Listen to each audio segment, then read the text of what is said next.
a team of 4 developers can work like a 50 developer team, because how far we have come up with AI, and I don't need a junior developer anymore, right? We only need senior developers who can understand system design, who can understand the depth. In every time, right from ATM till today, like all these revolutions, everybody thought like jobs would go. I think the jobs would change. Hi everyone. In this episode, I get a chance to speak with Indranil Tiwary, the Chief Technology Officer at Incentiv. In this conversation, we dig into how Claude and Codex have fundamentally altered the development cycle. We explore the transition from traditional coding to compound engineering, where the role of a developer feels more like that of a system architect or product manager. We also get into the implications of this shift for team scaling, the modern technology stack, and what the future holds for junior and senior engineers navigating this new landscape. If you are somebody who's interested in technology and AI coding, you want to understand how engineers today are using these tools to scale their teams, I think this episode will be helpful for you. I had a great time recording this episode, and I'm honored to call Indranil a good friend of mine. With that, my friends, Indranil Tiwary. Indranil, thank you so much for doing this. I think I've known you for about, 3 years now. Yeah. It feels really great to do this after a long time, and really appreciate you taking the time. Thank you so much for doing this. Yeah. I want to kick this off by, you've been a programmer for about, 5 to 8 years now, close to a decade if I'm not wrong. Close to a decade, yeah, like professionally. Professionally, and you've been into software engineering for a long time. Yeah.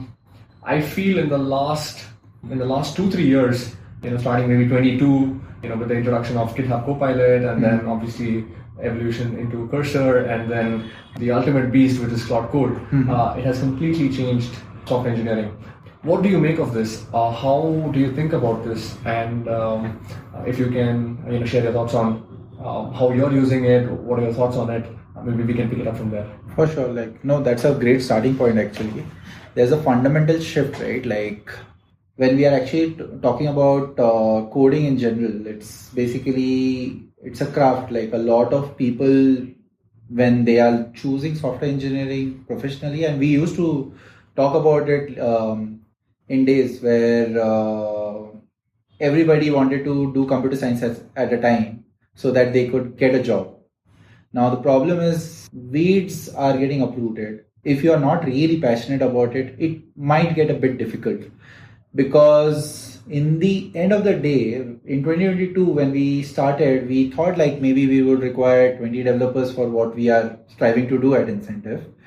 But now maybe a team of 4 developers can work like a 50 developer team because how far we have come up with AI. And fundamentally, it's just logic. But what I actually look at software engineering as, it's like, people do complain, but it's like a fish complaining the water is too wet, right? If you are in software engineering, you can't really say that this is eating up my job or something, because in our lenses, it is fundamentally making us more productive. There was a concept called 10x engineer. I would say I would go to a stretch of 100x engineer if you can actually work on it. Previously, it was not at a point when we started. It was maybe helping here and there from a research standpoint. It was the first advent was when we usually used to go for search for our problems and all the forums that is there. Stack Overflow and everything. The first dip was Stack Overflow when like ChatGPT came in, that okay, you have the data. Thankfully so. Yeah. But the second bit today, and developers such as ourselves, we really take pride in our community. We are today itself, I was actually talking to my developer. It's more or less that we love to enable each other, right? Like where we want each other to strive. I don't think like any fundamental shift that is coming in is from a standpoint of killing jobs. It's more like coming from a standpoint of getting humanity to the next phase. And the way we look at softwares, the way we design softwares, or the craft in general is gonna evolve from here. So with Claude Code today, I think... So you're a Claude Code user or you're a Codex user? Mostly Claude Code, of course. I've always been a Claude Code user. What all? Sorry to cut you off, but what all services have you used? Have you used? Did you start with Copilot? Then did you try out Cursor as well, or did you? We started with GPT. We never did Copilot. Essentially because from day zero, when like in 2022 when we started, it really was giving the hallucinations were really high. So rather than like taking that what Copilot was giving and then rewriting it ourselves, we never used it. I think the fundamental shift came with Sonnet. So when Sonnet came across, I think that was the first time I would go to a stress that I don't need a junior developer anymore. Right? We only need senior developers who can understand system design, who can understand the depth, and the knowledge depth would never go away if you. And that is kind of scary, but not really, because if you have the depth, the knowledge that is required, it is where we stand. And like we have been Claude Code users for the longest amount of time. We tried everything, Minimax, any SOTA models that has come in the space. We've tried Quen, we have tried everything. One, of course, Chinese models are not having that respect, but fundamentally it's something that is great for like DeepSeek was a good time, right? Like from you are from AI/ML space, you know that what DeepSeek actually brought into the world, and that was again a cascading effect to multiple spaces, right? So yeah, like we are at a point where we feel that this is gonna be something different, but I think we have like 2-3 years more, or maybe 6 months. You never know, but generally, like Cloud Code is something that we strive when we are like heavy Cloud Code users. Have you seen, are there things that you have seen that it doesn't really perform well? Are there, like I think if in general, my impression is that in, I don't know, front-end tasks, your DB tasks, or your any kind of, these tasks, I think it's able to, even back-end, things like that, I think it's able to kind of perform really well. Are you seeing tasks where it's struggling to, where you're like, either you're spending a lot of time chatting with the model, it's not able to one-shot or things like that? Are you noticing anything like that? Yeah, so one thing that a lot of folks actually are using today, like it's way above software engineering, right? Like today, even my daily task, even when you do podcasts or anything of sort, it becomes a thinking model to us. With OpenClaw, that game changes again. We'll touch upon that. But from our task standpoint, the thought process of getting your app one-shotted with emergent, lovable, all these things, they are a good side project, or maybe good for an agency to just build a website which is to their tune. But when we actually go to a depth, and I would say like, am I building the next Netflix or next and that has a lot of scale, maybe scale, or like you are actually doing a depth of system design, right? So there you need to look at pieces, you need to look at modules, and you need to not think from a one-shot standpoint. You would actually spend more time in terms of planning, creating those MD files. So the way we use it is like we have something called as compound engineering. So in compound engineering, we have these skills, which is done by a podcaster called Dan Shipper. They are a company which runs a newsletter called Every. So we used, we have used all those GStack by Gary Dan and folks like that. So we have stuck with compound engineering for the time being for the last 90 days. And we can only talk in days now, not actually months and years, because I don't know what next things are going to come in. But we have been it is again like it is a kick for us, because now we need to be on top of the new things which is coming, and we are moving fast, and these are edge technologies altogether, which is a lovely time to be alive. But I would say like, compound engineering is broken down. Like spec driven development was introduced last year, but it actually still hallucinated. So even if you think that, okay, I wanted to do one shot an application, I will spend my entire day to plan it out, and then I would actually allow the Claude Code to just build whatever I have given in phases, right? And there is one thing that we always use in Claude Code.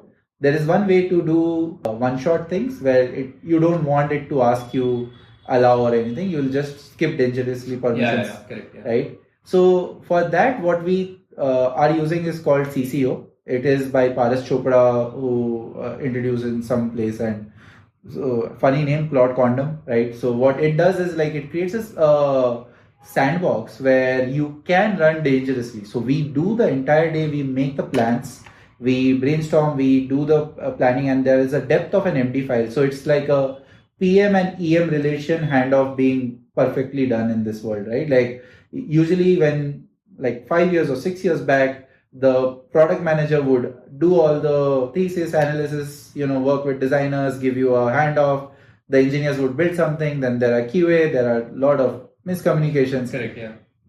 This is like, see, everybody spends money to save time in the end of the day. Today, if I am taking a Claude subscription, it's because I'm saving time and money. So if you think of it like, if I wanted to develop, let's say, a SaaS application to automate my LinkedIn messages, I would say that, okay, maybe I require 2 developers, 1 designer, things like that. And like, if I can just want to test my hypothesis, I would maybe like get 1 Claude subscription and try to do it in a matter of like a week or so, compared to, talking to a lot of folks, a lot of stakeholders in the plate, take their thoughts, do this to and fro motion.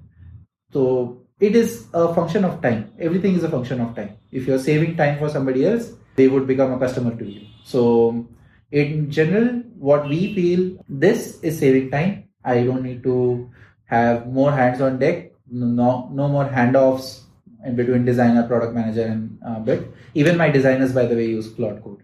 So this is actually very interesting, and this is also something that I think is on most people's mind as well, which is the way that product development is kind of changing due to all these tools, right? And honestly, I'm also like trying to figure out like you said, things are moving so fast. I'm also now and then very scared that am I doing things the old way or am I stuck in the past?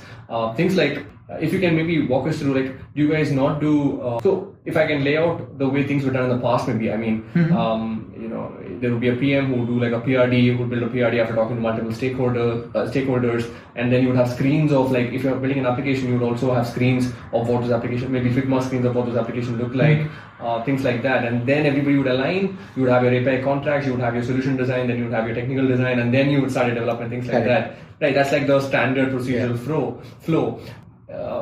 So are you not doing any of that? If I understand properly, like, are you just one day or maybe 1 or 2 days, you're just talking to Claude just to kind of finalize the design or things like that, and then does it go and develop? Like, if you can walk us through for sure. How things have changed in that. So typically we are a startup, right? So I do come from the knowledge base of, like, with all these flows with my previous avatars as a engineering manager or software developer at different roles. The one thing of which is great about software developers who are genuinely passionate is, like, they keep on learning something new, and I try to keep that part of me alive while I'm actually talking to the developers, designers. And I have been a designer, by the way, for 8 years as well. So that's a combination that kind of brings in the thought of product managers, right? Like, product managers look at problems to build in solution and just do all those mapping. So the stakeholder alignment in our basis is, like, very simple. We have business, we have the tech, and we have the product team. Everybody actually talks, and today we have a lot of meeting notes, which can transcribe all that we are talking. We get everybody on board, everybody talks, everybody gives their thoughts, take that entire transcript, give it to Claude Code, make a spec file, and then the product and tech team sits down, makes the first workflow on. The spec file is technical, or is it just like it's product broad? Okay. So it's first, like, the brainstorm session actually helps you get more depth of it. So if you are doing compound engineering, you would actually see that first when you're brainstorming, you put in everything that you have, like all the transcripts, all the conversations, customer notes. Customer notes we do granular, and like we have those notes as well. So we take everything. Sorry to get technical here, but will that not eat up your context? I mean, so how do you manage that? Like, you break it down. So basically, it was a problem when the context window was very, like, it was small. Like, it started with 128K, then it went to 256K. Today it is at 1 million context window, which is enough, right? And there also what we do is, like, when you do compound engineering, multiple agents spin up. So a research agent would have its own 1 million context window. Agent which needs to go to the internet and find in more context would have its own context window. So if you are doing, and yesterday itself, like, by the way, Claude actually did 56 launches in the past 2 months. It's hard to keep up, but if you see, yesterday they did a multi-agent orchestration system. Yeah, I did check that. But that was already there in Claude Code. Achha. They did it on the desktop app. So the whole thing is, like, now it is much better. They are trying to touch the non-technical pool, which is your marketing folks, your sales, or your those folks as well. And I feel in terms of like product, sorry to cut you off again. I feel in terms of product, like if you compare ChatGPT to Claude, right? In terms of non-technical functions, I think Claude is like much superior, at least in terms of product perspective, like with their co-work and with their, I don't know, with a lot of connectors that they have. And I don't even think at this point ChatGPT also has an MCP integration, right? I don't think so. At least inside the ChatGPT app, I don't think they have. They bought agents. So basically, Google had its own perception called ADK, Agents Development Kit. ChatGPT also has connectors, so it can actually connect with all those folks. But MCP was introduced by Anthropic, and they are in the forefront culturally as well as with all those things. So they bought an MCP. But I think the entire world is now moving to CLI stack. So your CLI. At least the coders. No, even when you're actually looking at OpenClaw is basically people have wanted to buy a Mac Mini and set up OpenClaw, and then Mac Mini was exhausted in the market. But people then used VPS. Then there was a lot of leakages in terms of password and everything. But you essentially have a VPS, and then you actually want to connect it with multiple tools. Sorry, what is a VPS? VPS is basically a virtual private server. So it's just a cloud where you are setting up, a small computer in the cloud for yourself. Okay. Now, when you're actually setting that up, there you would set up OpenClaw. This is technical. This is not for the non-technical folks, but there are solutions which people are building so that non-technical folks can also use it. But think of it like this: that Google actually, from their MCP, now they went back to the CLI. So if you want Google Workspace, they have a CLI version. If you integrate that with your Claude code, you would get much better output than your Claude desktop app with MCP. So you can connect to your Gmail, your everything. Oh really? I didn't know that. Yeah. Your Google Docs and everything. So basically, it is, as a co-founder, one thing that was always a problem is you might have seen a lot of executives have an EA or random stuff like getting your calendar blocked for something or the other and everything. I don't think that is required anymore. It's a virtual EA. If you can have your own claw, OpenClaw, I have it in my WhatsApp and I've set it separately. A difference between a person who is using ChatGPT, as you mentioned. So look at it at two different ways, right? One who is using it, what I just said, using it as a search engine. I'll ask you a question, it will give me an answer. The other way to look at it is people who are power users of Claude. They would set up the co-work and everything, and you need to reach out to a lot of folks for inviting to your podcast. You would maybe set up a co-work, and then it would go to LinkedIn, and LinkedIn would not ban you, right? Because it is doing it for you on your desktop. The other way, this is there, sure, but how OpenClaw works is it keeps memory and context, and it has a soul of its own. So they have a concept called heartbeat.md. They have a concept called soul.md file. You give it a name, you hatch it up, and then you actually, the first time you would talk to it, it would feel like just another ChatGPT or a Claude. But after 3 days, it knows you, it understands you, it knows how you write the email, not the way Claude is saying, because it runs its context not from the memory. It has an MD file, which is basically a RAG engine. So it's kind of breaking down the chunks, taking in the data, and then answering it. And RAG was kind of very important when the context window was small, right? You need to only feed it the data where today, if you use Gemini, and by the way, hum log koi bhedbhav nahi karte. Whatever works for us, we use Codex, we use Claude, we use Gemini.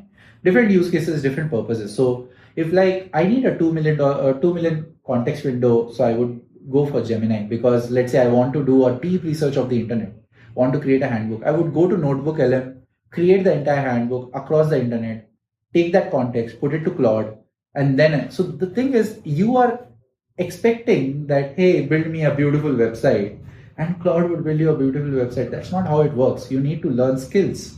Skills is basically something that you give Claude that, hey, generate a skill. You are a good designer. This is how I want you to design. These are certain references. It understands images. There is a front-end skill. Anthropic has its own skill sets, but you can create your own skills. So we kind of work with skills which run in a multi-agent architecture. So whenever we ask it to do brainstorm or planning or anything, it knows which agents need to be activated. they have like, if you go to Claude, the paid version in the desktop app, you can actually have the connectors plus skills, like sales skill is there. So yeah, it's standard, it's working great, but you can have your own, flavor to it. Like you can say that I want you to be like, use this skill, but generate a skill of my own where I don't want the sales to be pushy. I don't want it to be, it should add value to the person. And these are the way I speak. So you give certain emails to it and then keep on refining. There's one more guy who I look up to, Karpathy, right? So Andy Karpathy has, he is essentially a god in this senses, right? Where he introduced neural networks, which is where the whole hublo started after decades. Now he bought up Auto Research, which is an open source project. So if you think of Auto Research as a way, it's basically essentially reinforcement learning. What you are doing with Claude or any other agent is like, you give it content and, okay, let us take an example like in a layman format. I want to do personal branding and I'm thinking of doing that in LinkedIn. Okay. I would give it my wordings, my reference articles, who do I look up to, their articles and everything, and build one context. Generate a content calendar and give it all the context that how I want my content to go. Let's say I did 30-day content and then I created a sheet where after 30 days, whatever engagement came for all the posts, like comments, likes, everything, we would put it into an Excel sheet, like a Google sheet or something, put it back to my feeder, which was my initial content, right? That this was the output. And then ask the agent to improvise and double down on what worked and what didn't. Mm-hmm. And imagine you do it in a loop where whatever is working, the agent would understand why it is working. Was it a day that was a better day? Like, was it what time it went, which essentially a social media marketing team does, right? Like you have like 5-6 people who are just doing that. You just set up that Auto Research and like let it cook, and that is the thing. So if you can understand from a technical standpoint how things work, and you just need to be very fundamental, don't ever leave your fundamentals.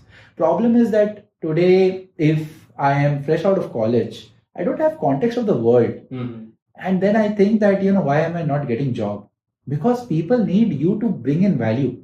Are you saving me time or are you adding in the time? That's what I was saying, right? Like if I add in more people to the cook, then too many chefs would spoil the broth. And like essentially, even if it's a junior developer, he is the cook who is building with other folks, right? But before we go to like what maybe students can pick up in this age of AI, what other, you mentioned OpenClaw is one, you mentioned also compound engineering that you use or your team uses to kind of to do software development. Cloud Quantum is another one. Are there other things that you kind of use that you have found very useful? Yeah, for example,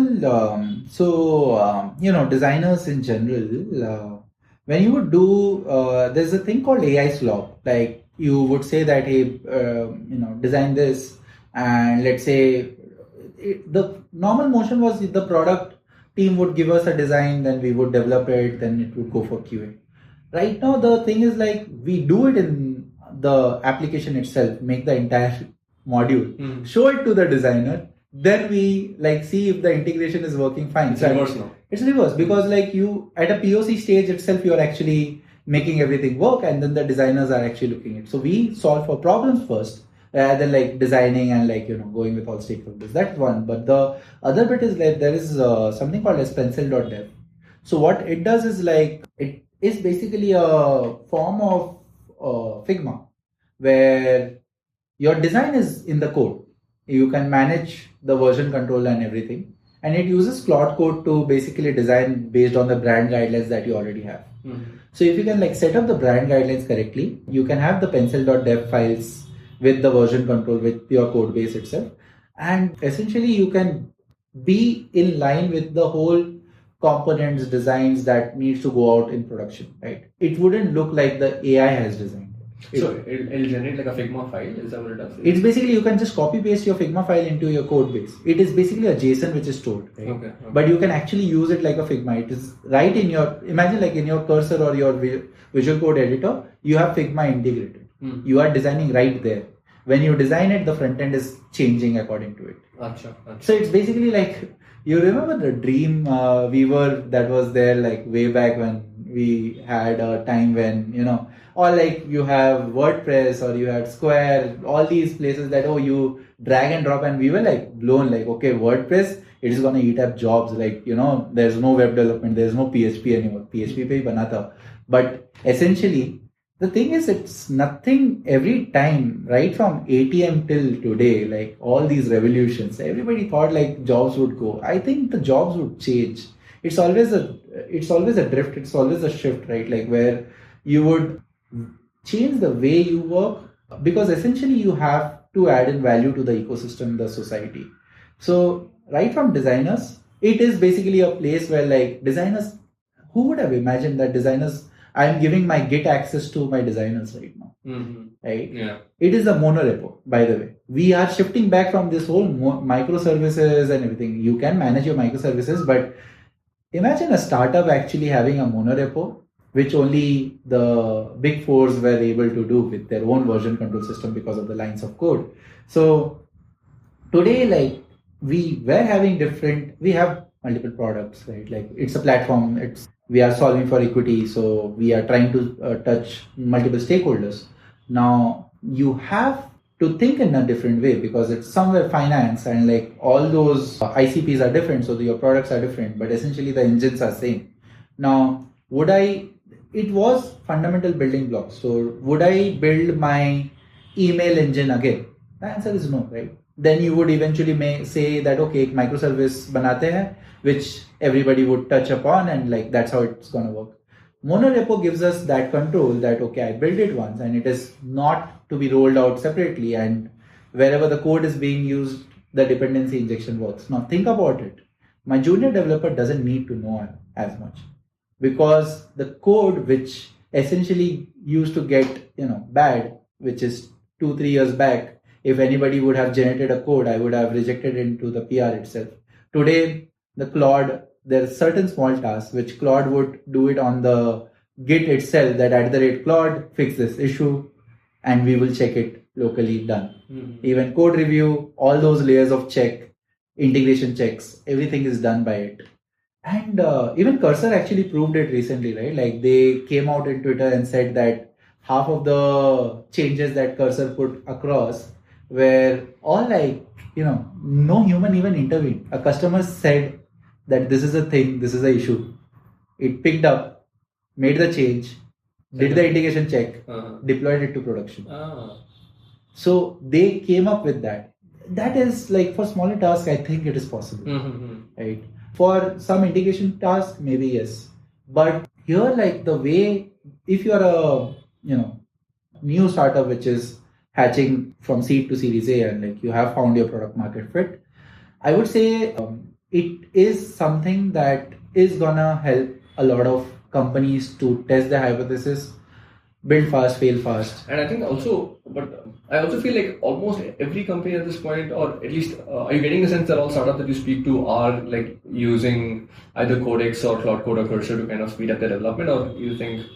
I think it is a mixed opinion, because I am into B2B space, so yes, we talk to a lot of startups, but fundamentally that is always a push that people are saying that, hey, we should use it, we should not use it. The folks are still conflicted. So I know few folks where the developers are using it and their managers are, how are you doing it? Because they are not keeping up, right? And there are certain places where the managers are enabling the developers to go up till like a 10x notch. So I would say, like, I have seen mixed folks, like people. I don't think. Have you met people who are actually writing code by hand at this point? 110%. A lot of people are still writing code by hand, and I don't think like people are keeping up. But yeah, most of the places I see, like there are folks. Most of them, 9 out of 10 times, people I see are still writing code by hand. 9 out of 10 times. 9 out of 10 times. Okay. So when I show them that this is the way to work, they say like it is adding up problems, as you said as well. Like one shot is not possible and things like that. They just tried it for one small part. Maybe they will do one block of things, but they will never do modules entirely. They will never look at all integrations, all sorts. But a lot of people, and people eat up tokens because of the way or naively they use Claude in general. So if you're not very specific, if you're not very deterministic in terms of how you are using the skills, one more thing like people do, like if you have added a lot of MCPs, by default it would always eat up context, right? So people they have not gone to the depth of understanding how it works. If you don't understand how it works, you are 110% times you would make mistakes because you would never get the output that you want. But here, obviously people should understand how it works. But genuine question here, which is like, but how do you even keep up with? One is like knowing these things, right? That's one thing. But also, second thing is like, and this is again a problem that I'm also facing as well personally, which is like when do you get the time to kind of like, for example, Cloud Code, right? Let's say Cloud Code, for example, it has so many features like sub-agents. Like up until like a few weeks, I didn't even know that like Codex had like sub-agents. I didn't know. I was not delegating in the main context, I was not delegating any tasks of sub-agents. I only discovered like accidentally I discovered it. So I was like, I don't know how many other features are there which I don't even know of. So how do you like, where do you find the time? Do you like schedule it on a daily basis, or is it like on the weekend?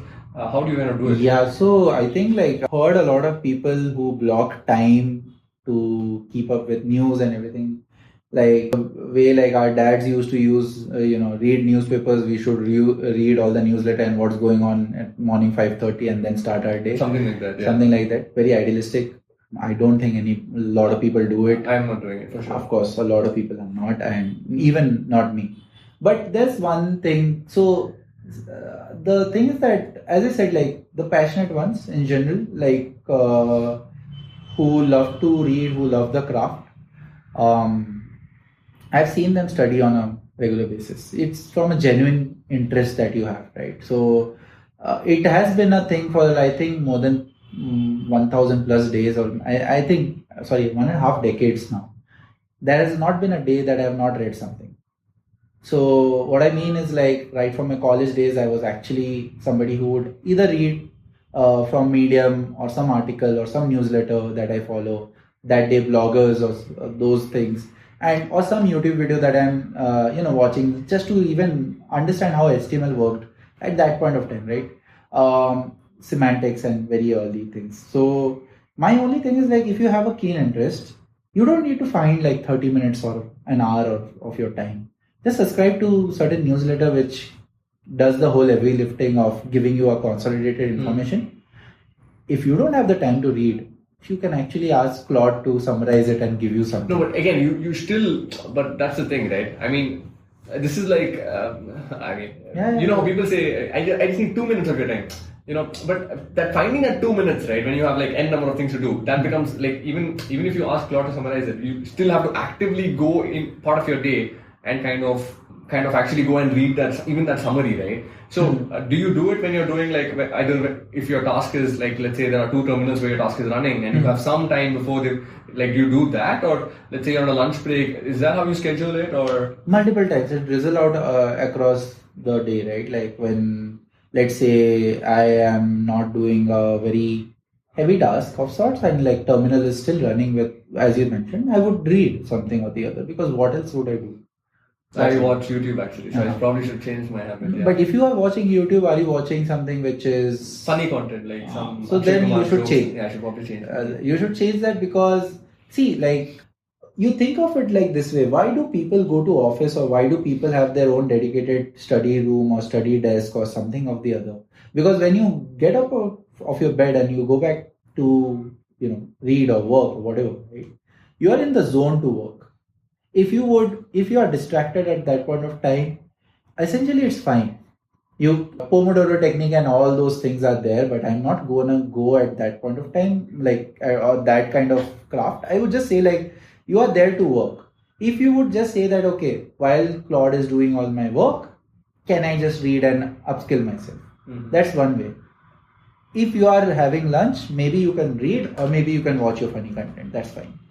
But when you are in your work mode or your work zone, I think it's much more easier for you to absorb more information because your brain is right now tuned to be active to absorb information, right? And think about it, right? Like, why, when I was a junior dev, I thought, like, why is my SD2 or whoever my manager was is getting so much money compared to me? He doesn't know half of the things that I know, because of course everybody at that age would think like that.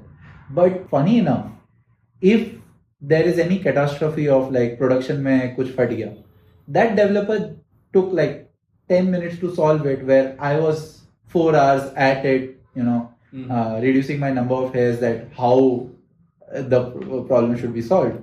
So experience has no shortcut. Of course, it would take time, but experience has no shortcut. And like, how does experience comes to us is by being in the craft altogether. While you are actually working, you would review the code that Claude has written, and at that point of time, when you have some sparse time, you might use it to read, and maybe you better your flow. It's easy to be distracted in today's day and world, though.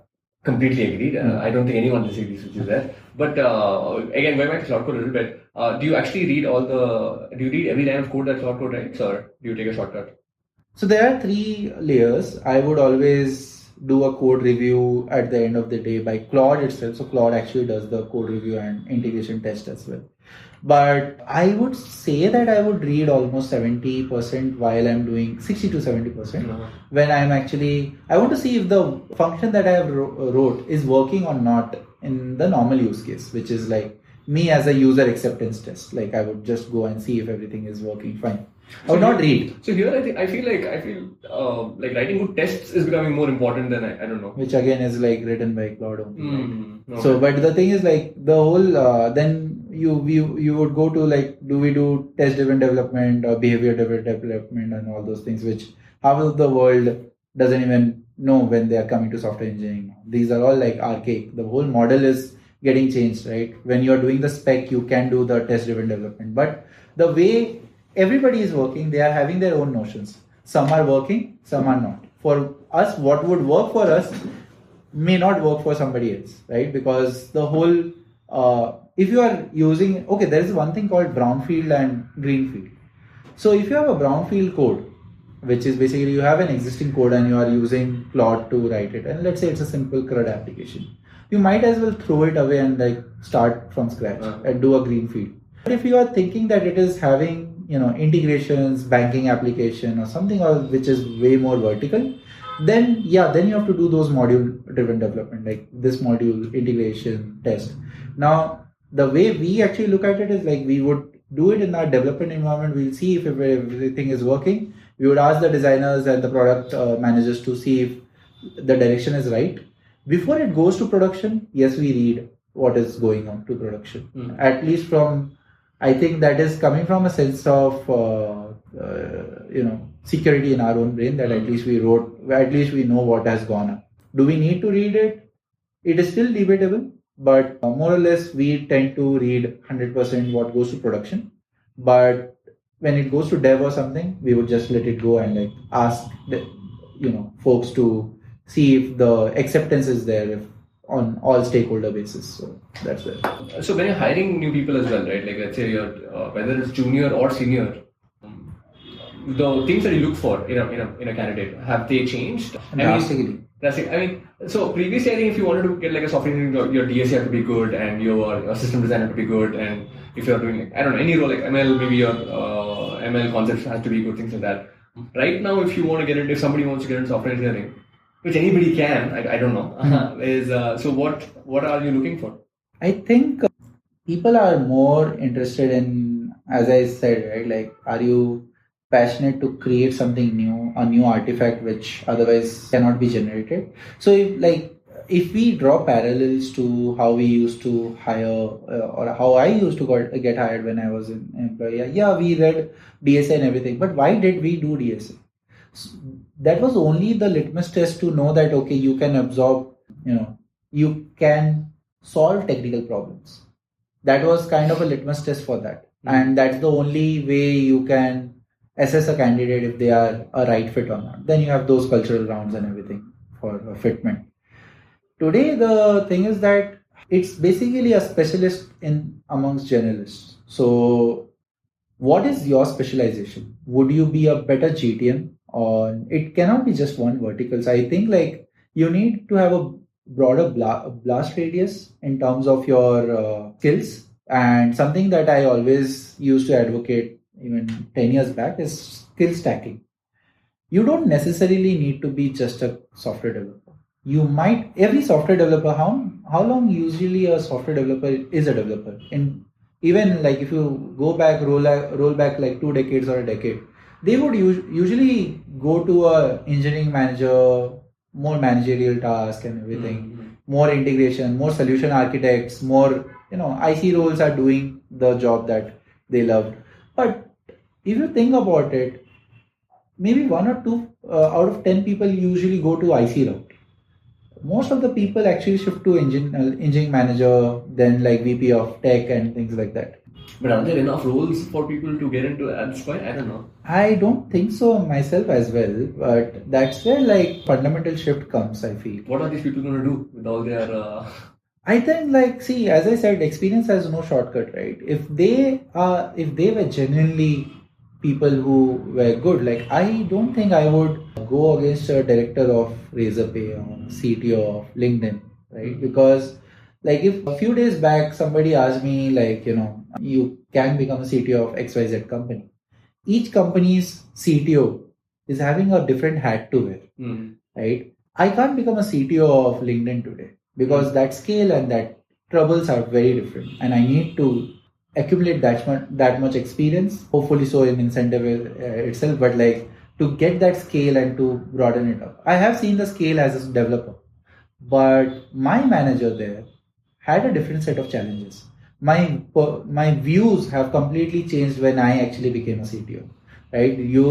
When you are an engineering manager, your views would change, but you have to follow the ladder to get there.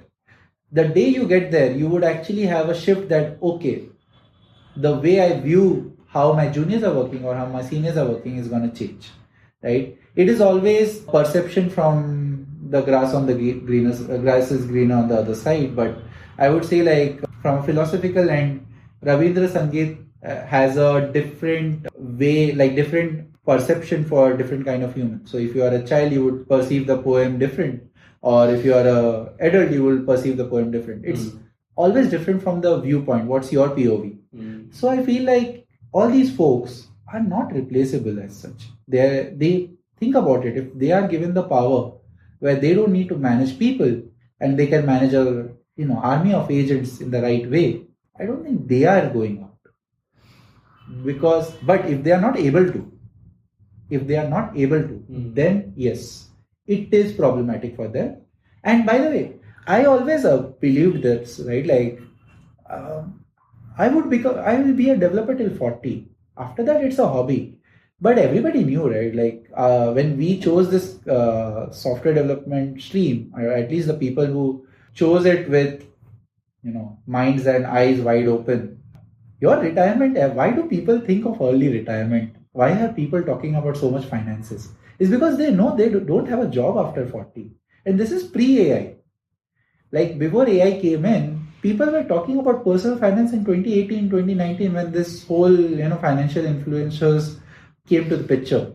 And when COVID happened, a lot more people, like the number of Demat accounts which opened was close to like 60 lakhs, right? So think of this, like at that point of time, people were like now more aware that, okay, I need to do my retirement fund and everything. Who cared?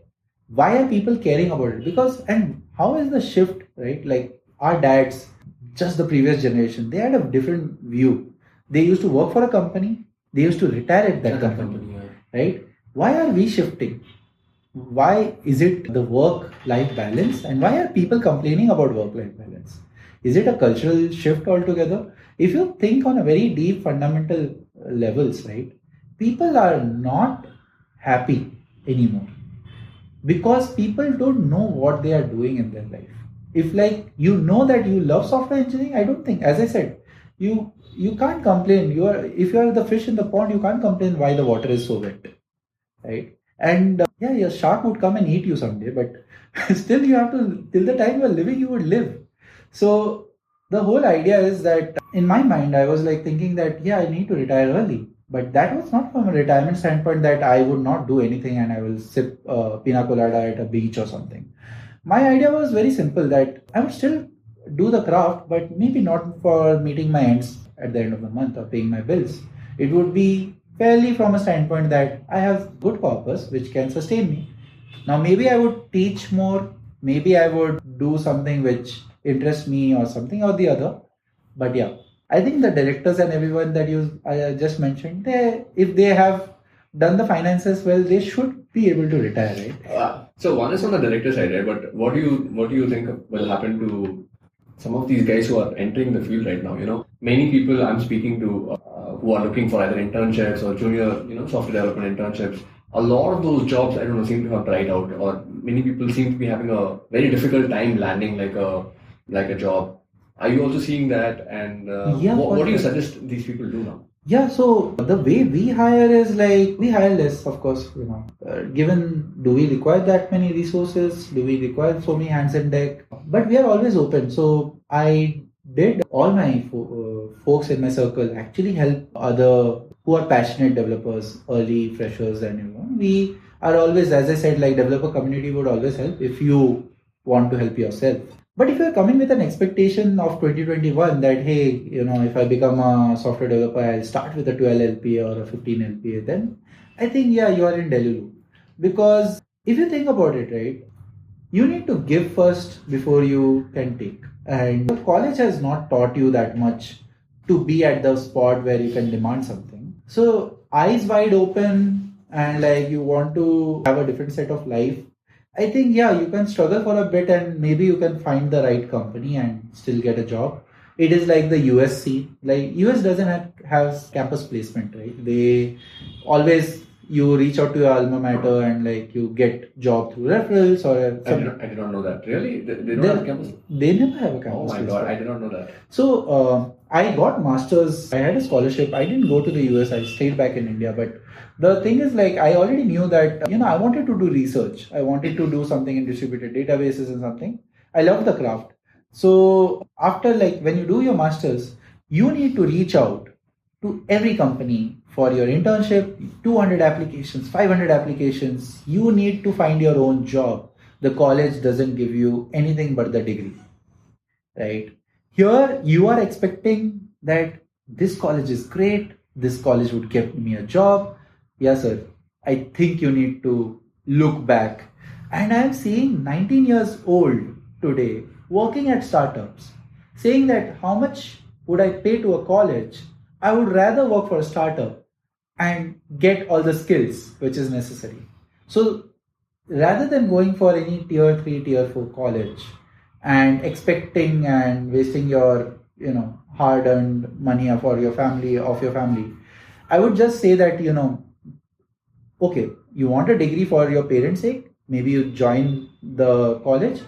I am a 2014, 2018 grad, right? I did my first internship in 2015 when I was in second year. No AI, nothing. I just knocked every door and said like, hey, I just want to learn.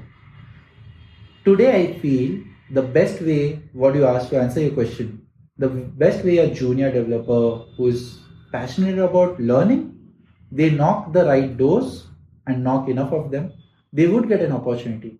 Think about it. What do you need? If you're thinking that, okay, I want a 10,000, 20,000, 30,000 stipend, and I don't have enough to contribute back to the organization, why would the organization pay you? Would you, on the other side of the door, pay somebody? If you ask that question and you go back to your fundamental thinking, you should be happy that, okay, I got a foot in the door. I would prove myself within the month or two that I add in value.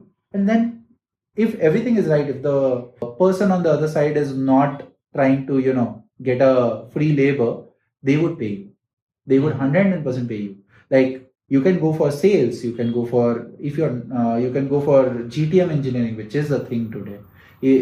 You can entirely offset 2050 member team who are doing sales, support, and all those, lead and all the grunt work. Why do you think a lot of tools are coming to replace AI SDRs and all these things? Because that is a problem. Companies spend a lot of money, and that is calculated as a CAC to get one customer. Because you need to be in front of the right customers who have the pain point that you are solving. Now, if you can engineer that, if you can bring in your own flavor, work with the founders, get all with the early teams, get that exposure. And done. One more analogy, right? Like if you think that, hey, I want get to Google and do my internship. So you are cog in the wheel, you are like a part of a very big machinery, in fact, like a factory. But if you get to a startup, you get flavor of everything in a horizontal basis, right? And that's what I needed and that's what I wanted. In my early career, like even after college, I feel everybody has so much of runway or money because the parents are still backing you in the early days. At least a year should be if they are in their final years, a year should be just to experiment, go anywhere they get a chance and build themselves horizontally. If touch every skill stack and then like go vertical on what you love. Like for developers, what we used to say, right? Like I would touch front end as a full stack developer. I would touch front end, back end, DevOps, everything. And then one of the whole verticals, one of the horizontals I would go very vertical in. Like I am a full stack developer with very good flavor of front end or back end or like the DevOps or the system engineering. So you need to go vertical when you think from a full stack lenses. Today I feel like everybody and my team right now, they are full stack devs, but essentially I would say like they are product developers and product designers. Reason they are that is because my developer also thinks about the customer pain point. They are thinking on the terms that how the product would add in value. So your tech enabled business, where I feel 90% of the businesses in the world are like tech enabled, until and unless you're doing something very deep tech altogether, like, maybe a database company or something like that, you are a tech enabled business. So all these big companies who are unicorns or have gone IPO, and you are a developer there and saying that, hey, I am doing $100 million, I'm handling 100 million orders a day in e-commerce startup. Not a startup anymore, but sure, like you are still a cog in the wheel, right? And I would just say that you are learning and you are maybe at the edge and you are learning a lot of things which is at a different scale. But if that is working without you, how are you relevant anymore? Right? And like, what are you learning on a daily basis? And all these lovely videos that we see where, a person is going, having free lunches in the offices, having a great culture, gym, getting dental care in India, why I don't know, but either way, they are having those sleeping pod, and out of the entire 8-hour or 9-hour work time that we see, they are working 2 hours a day. Yeah. I know specifically of people. I know at least two people in my circle who, I don't want to name the company, but they were at a big one of the big techs, and they quit after a year or so. I enjoyed for a year a bit, but the reasoning was like what he was telling me is that if anybody stays there for about 5-6 years, right, then they cannot move on from that because they're so used to that lifestyle, and not only that, but also your skills just kind of go nowhere. You know what I'm saying? Like, I mean, you haven't upskilled or you haven't learned anything so much that I would worry about the second part. Yeah. The first part is okay, you enjoy, but I would worry about the second part. If you have so much time in your hand, why didn't you learn something new? My question is there, right? Like, you can enjoy. How long would you enjoy? Like, if that's the case, then you would become irrelevant, and then you can't complain that you got laid off, right? The people who are getting laid off today, I do empathize with them, but if they have the skills and everything, right, either they would start something new, they would stand up for themselves, or they would fit in some other place. See, like the 2021 till now, I know a developer personally. He was getting paid about 16 to 18 lakhs per annum. Peak moment, startup was doing well, funding's dried up, layoffs started happening.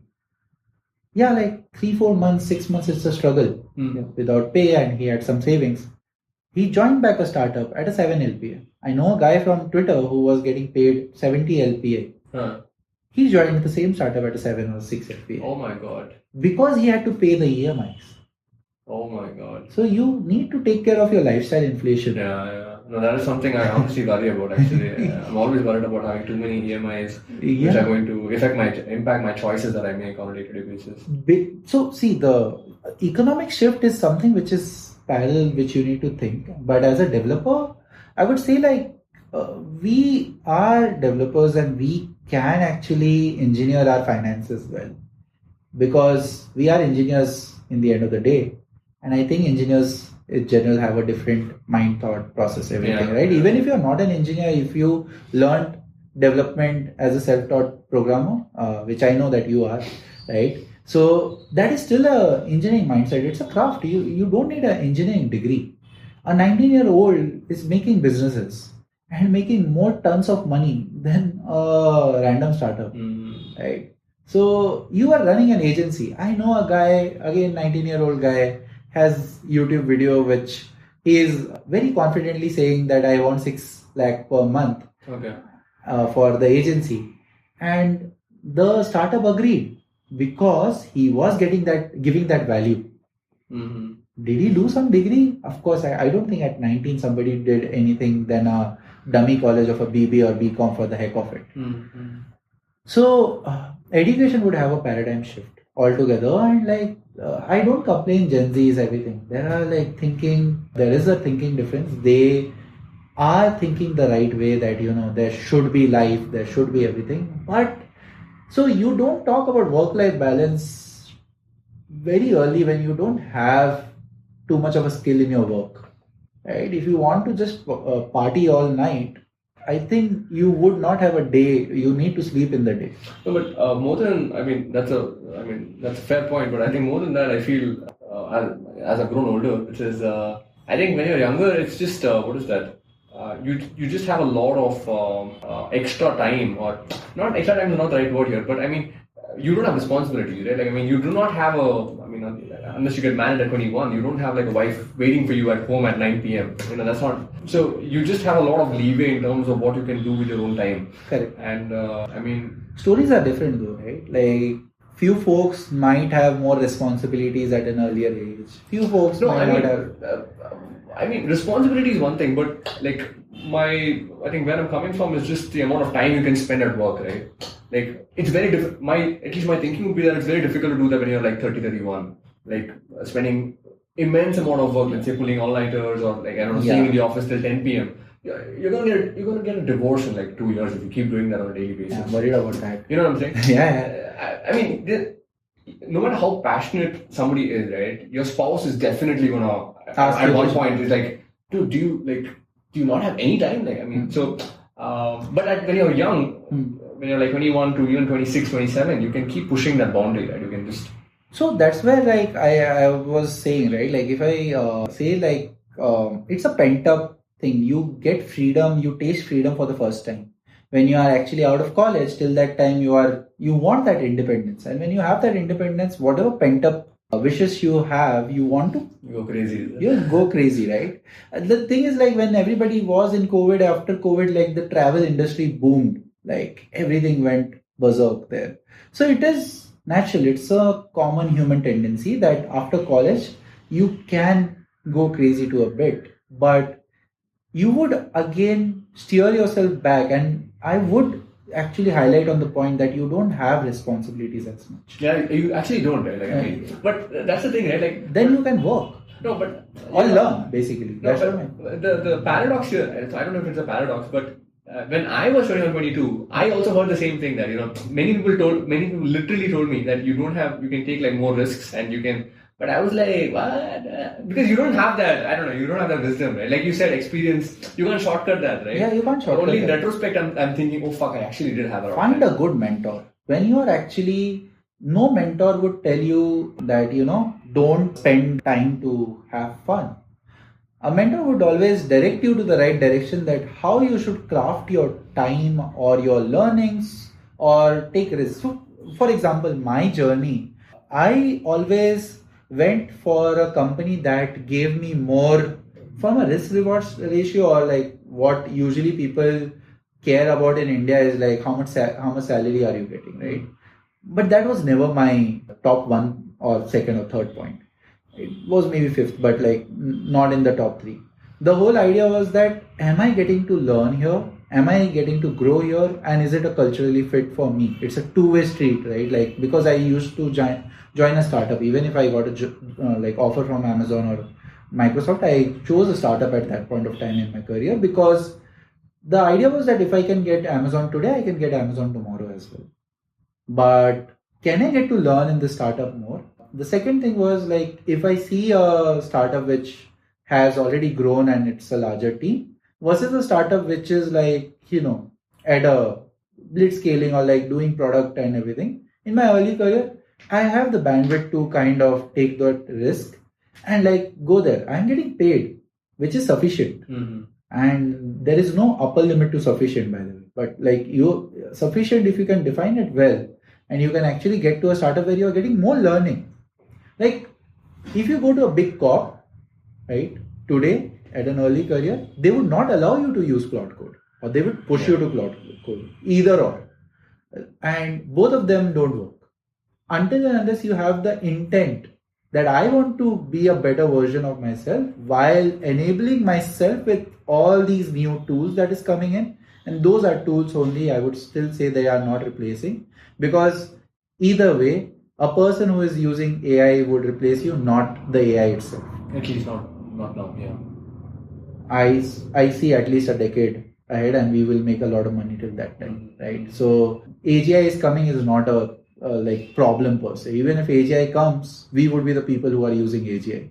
So you need to think that way, right? You still need, like, even if you see Matrix, right? The humans were controlling the Matrix in general. In the end of the day, that Matrix was actually place which was getting controlled. But these are all sci-fi theories.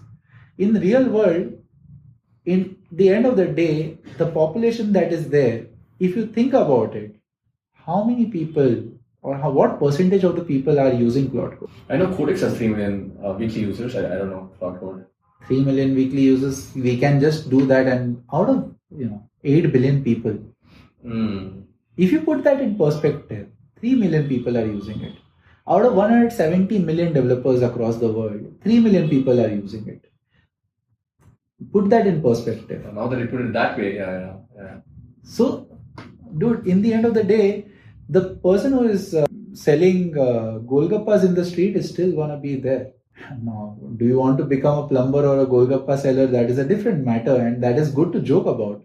But I don't think that's gonna be a problem. You need to step up your game, stop crying about things which is not in your control, and take things in your control, right? And that's where, like, when you ask me, there are ways to do it. You just need to be curious. Why the fuck people have left being curious, right? Like, people are no more being curious.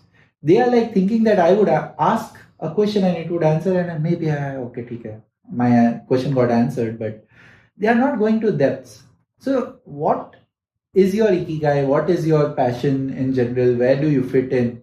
Everybody has something to contribute to the society. I would never believe that, even a random person, if they don't have brains, they would still have their hands to contribute to the society.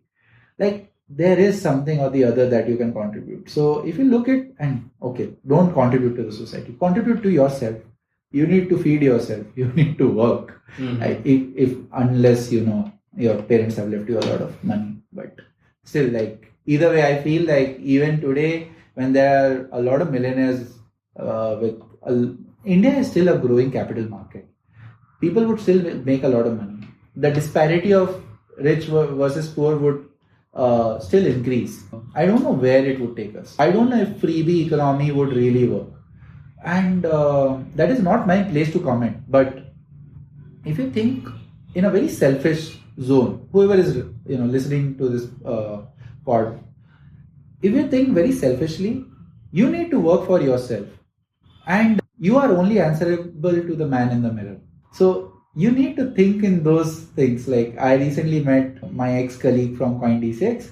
He mentioned that his professor told this poem, and I already knew about it, 1929 poem by a person, the man in the mirror. So you're only answerable to that person.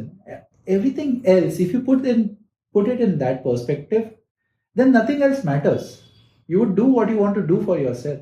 So to get there and ask your brain the right questions. Don't have borrowed conviction. If you are asking yourself the right question that, and I always tell this, like there's one way to look at things that, hey, can I own this house in Indranagar? Right? You would either have two kind of people. One who would say कि ये मेरा औकात से बाहर है. The other person would say that how do I afford this? I can't afford this. How do I afford this? Which is the right question that you should ask your brain. The people who have brain cells would say that, okay, I'll go with the latter. And then when you ask your brain that question that, okay, maybe this is a 20 crore property.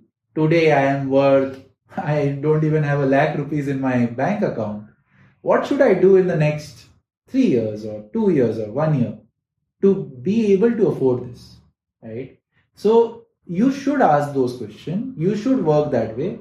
Happy to put that in perspective, but some things look far-fetched. Then you would have your follow-on questions that should I buy it, should I not buy it? But at least you can ask yourself, how do I afford it? No, but this not only living on borrowed conviction, but also taking decisions on borrowed conviction also can be catastrophic. I have also kind of faced this myself, but everybody, I think. Yeah, I mean, doing certain things or believing in certain things because somebody else is believing in them. Imposter syndrome, no? I think every developer in life has gone through imposter syndrome. I would not trust that any developer who has been an SD1 or SD2 has not gone through that. Because, like, as I said, like, I would always think why my senior is getting paid more, or why is he here? All his work I am doing. And this is true for every craft, every jobs role or skill. But developers, if you are a hardcore developer, you might have gone through imposter syndrome and you get over it. And the day you get over it, you'll become a better developer. Right? So I think like borrowed conviction is common, but developer mein to 100%. What plan are you on, by the way, in terms of your cloud code? Or? So we have a $200 plan, which is like we started with a $20 plan, then $100, then $200, and we have like 3 $200 plans. Oh, sorry, one $200 plan, one $100 plan, and another $100 plan we are taking. Oh my god, okay. 400, okay. Yeah. So, but like, see, at the startup level, let's put it in perspective.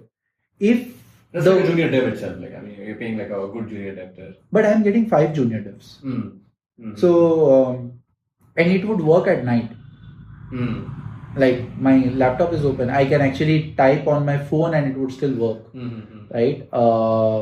The thing is, like, it's a 24/7 kind of developer. I mean, unless you exhaust your tokens, I mean. There is a schedule that they have set up. So if the tokens are exhausted and you have that 5-hour window, you can actually pick it up as soon as the time has. So you can pick it up from there itself. Because the reason I asked you that is because even I wanted to set up a few overnight tasks and take advantage of that, but then I was like, okay, this still eats up from my weekly usage limits, and I was like, I didn't want to do that because already we are on a $100 plan, and that's not enough for the team. So yeah, correct. So because so the thing is Claude doesn't need to know this that people share. But I think they definitely know it. I mean. But they know that is why they went with a route of usage limits rather than anything else. Login or attempt or yeah. So which is the thing is it is still I follow a guy called Theo. So Theo actually came across and said like a $200 plan would give you a usage limit of $5,000 API credits. Oh my god! Okay. If you use it entirely properly, right? So if like my team is exhausting the limits, I'm happy. I'm genuinely happy, and I would like put in another $100, $200 to it. A $100 plan would give you a 5x usage limit. A $200 plan would give you a 20x usage limit. If they're able to beat that, I think like they're doing something. They're doing something. So the whole thing is like my product team has a $100 plan, my engineering team has a $200 plan. It's a small team, but they can do 5x the work. The other bit is like you can actually, if I have my own plan, on my phone, I can actually connect to my terminal through remote login and I can see what's going on. and once it needs more input, I can keep on giving it. So my laptop is maybe in my hall and I am in my bedroom. I can still You're talking about dispatch feature or? No. This is Claude का terminal remote access. Acha. Claude code being accessed through the remote config. So not dispatch. It came way before dispatch. Acha. Right. So this is a Claude feature or? It's a Claude feature. Oh, acha. So you can just type /remote and it would say that you can now connect to the terminal. If you have the Claude app, you can actually access your terminal with the phone. So at this point, if anyone's listening, I mean, I do want to, I do want to push back on I am a Codex user, by the way, and I would also recommend people, use Codex as well. The only reason is I was a Cloud Code user. I used to be on the max plan, on a $100 plan. The reason I gave up on Cloud Code is because I think at least 3 times there were cases where it was actively lying to me, saying that it fixed something and thankfully before I showed it to my manager, I saw it, and then but at the 3rd time I lost complete faith in it, and any code it was generating, I couldn't trust it anymore. Where that's when I started experimenting with Codex, and that time it was 5.2, 5.2 XI. Now it's 5.4. Now it's 5.4 XI. Yeah. Again, whenever they release a new model, you're always confused whether you want to port or because generally whatever you're using, it's working good for you. And when you make a new friend, it's difficult to trust them. It's something like that. good analysis. Something like that. So and more than that, what I've noticed, this is my opinion, that $20 plan is very generous. It is very generous. Way beyond Anthropic. Way beyond, and for some reason they just keep resetting it every time when they hit like 1 million users, or he has sex or something, he just keeps resetting it. So they're very generous with their limits. So at this point I have 2 $20 plans, one $20 Claude Pro plan. I'm spending about $60. Fair, but so the thing is, when OpenClaw came, right, Claude started banning everyone. Yeah. The idea was because they were already building dispatch channels and all those things in the back. They wanted people to use and be in the Claude ecosystem, which is why they said this is a violation of our terms of service. Acha. ChatGPT acquired OpenClaw. They acquired Peter, right? They acquired Peter. OpenClaw is still open source. Yeah, but okay. The other bit is here, and they did the unprecedented fundraise. $112 billion. $122 billion. $122 billion. So it's bigger than the Vision Fund, which was raised in 2018 or something. Exactly. Yeah. So, dude, that time when they raised the Vision Fund, people were going like crazy that somebody is raising $100 billion for a VC fund, which will invest in like hundreds of companies, or at least multiple companies. This is a company, single entity raising $122 billion. Exactly. My God. So the thing is that where we stand today, right? A company which is very fairly new, I would say, and Anthropic is less than 5 years old. Less than 5 years old. But researchers were there. These are all old researchers of OpenAI and folks like that. But they are at a $8 billion MRR. I don't know MRR. They are at a $30 billion ARR. Yeah, about. So they are adding. So right now that's even higher. So the thing is they are and if you put it in perspective with Atlassian, Palantir, and other folks, they, being a listed company, are at a $4.5 to $5 billion ARR. So where is Atlassian going? What? Not only that, right? I mean, I think at this point, I think Anthropic is raking in more money than SpaceX. Right? These are 2-decade. I mean, these are high-end engineering companies, SpaceX, etc. Right? So you need to think, right? Okay, let's get selfish for a moment. Now you mentioned about ChatGPT being more generous with the limits and tokens and everything. So their terms of service allows you to use OpenClaw. So my OpenClaw is powered by my ChatGPT subscription. Right. I would use Minimax here and there to just experiment, but that is powered by, because terms of service of OpenClaw and ChatGPT actually works in sync, and that's great. And it doesn't, even the Go plan actually works, right? So, okay.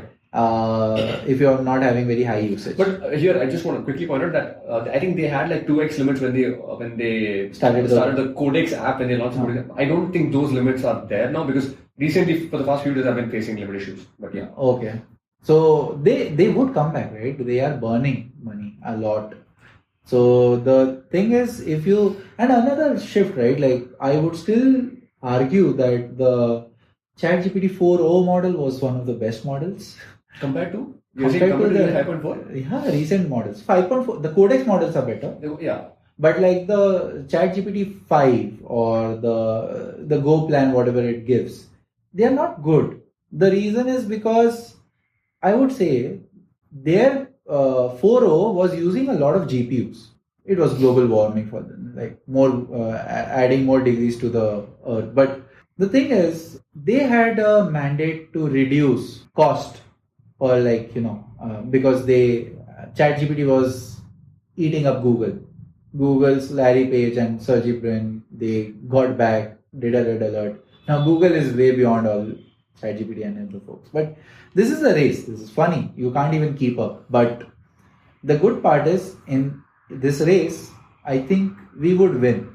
In the end of the day, humanity, or like generally, we would win. You just need to be a bit more active. You can't just coastline things anymore. Mm-hmm. You need to read. There is no other way.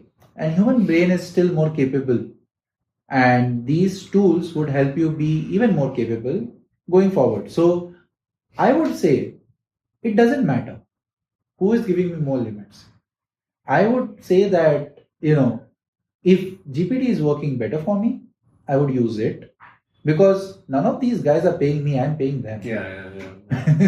So it is, I think it's not even a point of argument that is GPT better or Claude or Anthropic is better. Because what I used to do when I had Codex and you should actually look up for Paperclip, zero human company concept, right? Like solopreneurs using it. What you can set up is like allow Claude Code and Codex to argue with each other. Mm-hmm. And let them talk to each other, because they are in your own terminal. So let them work on the same project. I know that Codex has introduced this plugin which you can use via Cloud Code. But like I'm saying, like you use Anthropic model, you use ChatGPT's model, let them argue with them. Mm-hmm. In the end of the day, you need your output. Mm-hmm. That should be your favorable terms, right? So when in today's day and world, if you can do multi-agent orchestration the right way, I would say that you are even a notch higher than anyone else, because now you have the best of all in general. Is it at that point of time, if I am, countering my own point of, too many cooks spoiling the broth? Maybe not, because here, like the context is with all these agents, and then I have a summary which I would take action if I should go forward with or not. Mm-hmm. I never allow coding agents to make changes directly. I actually legitimately spend a lot more time. You ask me, do I read each line of code? No, I read each line of the plan that has been generated. The MD file, I would actually go through it, that exactly which are the files that when I run this, which are the files which is going to get affected. Mm-hmm. If I am very sure of that, then I go ahead with it. And then, I don't need to read the code, because I already know where the changes are. And when I do the commit, I already know what files I'm committing.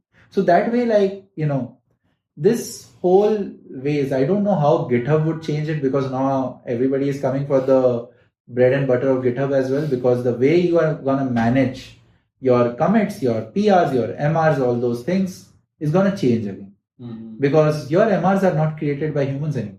Yeah. So how do you surface it? You have CodeRabbit and other things, but then Claude only introduced how to do code review. So things are going to move fast. I would just say that, people need to keep up. I think on that note, Neil, thank you so much for taking the time again, and for all your suggestions on what people entering this field can maybe do to either stay upfront or stay up to date, and things that they can do to kind of enter this workforce and inshallah have a good career. Yeah, upwards and onwards. I think in the end of the day, as I said, we would win in the race. It is overwhelming, it is daunting, but I think thank you so much for inviting me to your pod. I wish you all the luck. I know that you've been persistent, and I wish you all the success as well. Thank you for inviting. Thank you so much. Yeah. Yeah.